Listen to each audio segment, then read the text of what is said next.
5,000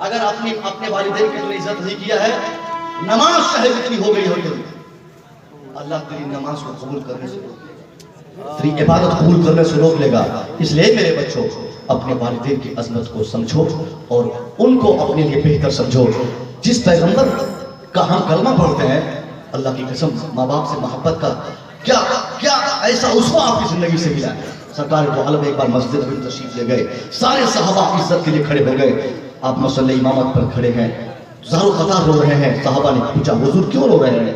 سرکار فرماتے ہیں لو ادرکت والدیک او احدہما، کاش میرے ماں باپ آج زندہ ہوتے، وہ انا فی صلاۃ العشاء وقرأت فیہا بفاتحۃ الکتاب، میں نماز عشاء میں سورہ فاتحہ پڑھ رہا ہوتا، ایسی پوزیشن پہ بھی اگر میری ماں مجھے یاد کرتی تو میں نماز چھوڑ کر ماں کی بارگاہ میں ہاتھ لگاتا۔ سبحان اللہ، سبحان اللہ، کیا بات ہے۔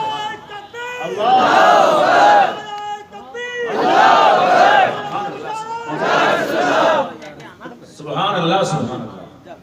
میرے نبی نے فرمایا صاحب میں نماز چھوڑ کر ماں کے پاس پہنچتا، اور یہاں بچہ 5000 کا بک جاتا ہے، شادی ہوئی 2 مہینے نہیں ہوئے پھر سسرال والے کا ہو گیا۔ ارے کیا تیرے سسرال والوں کا احسان تمہارے اوپر ہے؟ یہی نا کہ وہ اپنی بیٹی کو دیا ہے، اس سے کوئی اس کے علاوہ کوئی احسان؟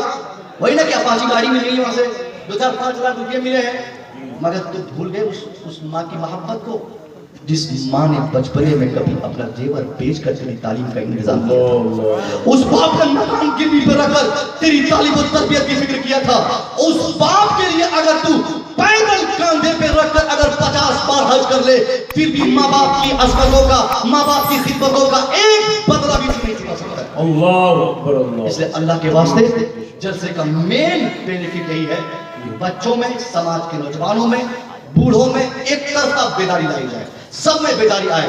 میری گفتگو کا تیور ہی نوجوان اپنی ذمہ داری سمجھے، بوڑھا اپنی ذمہ داری سمجھے، بچے اپنی ذمہ داری سمجھے، ہر آدمی اپنے آپ میں ذمہ دار ہے۔ نبی نے فرمایا کلکم راعٍ وکلکم مسئول عن رعیتہ، every one from your society is a monitor of yourself۔ تم میں کا اپنے سماج کا ہر آدمی اپنے آپ میں کہیں نہ کہیں مانیٹر ہے، گارجن ہے، ذمہ دار ہے، اور ہر ذمہ دار سے کل میدان محشر میں اللہ ان کی ذمہ داری کے تعلق سے پوچھے گا۔ اس لیے باپ یہ سوچنا چھوڑ دے کہ میرا بیٹا کیوں بگڑ گیا، باپ خود اپنی ذمہ داری نبھائے، بگڑا ہوا بیٹا بھی صراط مستقیم پر قائم رہے، اور باپ اگر خود نہیں سدھرے گا تو کبھی ایسا نہیں ہو سکتا۔ میں اکثر جگہوں پہ بولا ہوں یہ بات، میرے پاس وقت ہے 10 منٹ، میں چاہوں گا کہ یہ واقعہ سے آپ کو صرف یہ احساس دلا دوں کہ گارجن کی ذمہ داری کتنی ہوتی ہے۔ ایک غریب آدمی جس کے پاس 18 سال کی بیٹی ہے، بیٹی کئی دن سے بھوکی ہے، صحیح سے کھانا نہیں کھا سکی، ایک دن باپ سے کہتی ہے ابا آپ کمائیں گے نہیں تو آپ کی بیٹی کیا کھائے گی؟ باپ بولتا ہے بیٹی میں بڑھاپے میں 80 سال کی اس عمر میں بیٹی میں کہاں کمانے جاؤں گا۔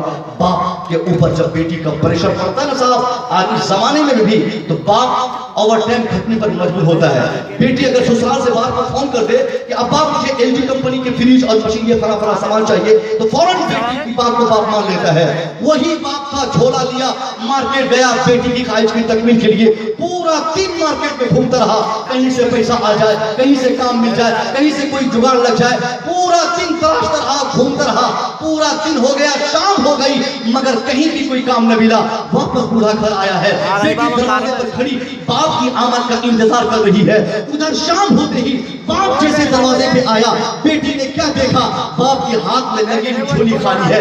بیٹی پکار اٹھی ابا میں سمجھی تھی آپ مارکیٹ گئے ہیں کام کی تلاش میں، آپ سبزی لائیں گے، دال اور چاول کا انتظام کریں گے، مگر اے ابا آپ کی جھولی خالی ہے۔ ابا آپ نے کچھ کمایا نہیں تو آپ کی بیٹی کیا پکائے گی، کیا کھائے گی، کیسے رات گزارے گی؟ باپ اپنی بیٹی کا ہاتھ پکڑا سیدھے گھر لے جاتا ہے، کہا اے میری بیٹی آ جا، میں تجھے بتاتا ہوں کہ کیسے تیری رات گزرے گی۔ میری بیٹی اگر تو نے نماز عشاء کے بعد کل صرف 1 پارہ قرآن پڑھا، آج 5 پارے قرآن پڑھ دے تیری رات گزر جائے گی۔ کل اگر نماز عشاء کے بعد 4 رکعت نفل تو نے پڑھا، آج 12 رکعت پڑھ دے تیری رات آسانی سے گزر جائے گی۔ ایک باپ اپنی بیٹی کو ایسا ترس دے رہا ہے، اے میری بیٹی تو رات گزارنا چاہ رہی ہے، رات گزارنے کا یہی ایک فارمولہ ہے، تو صبر کر لے۔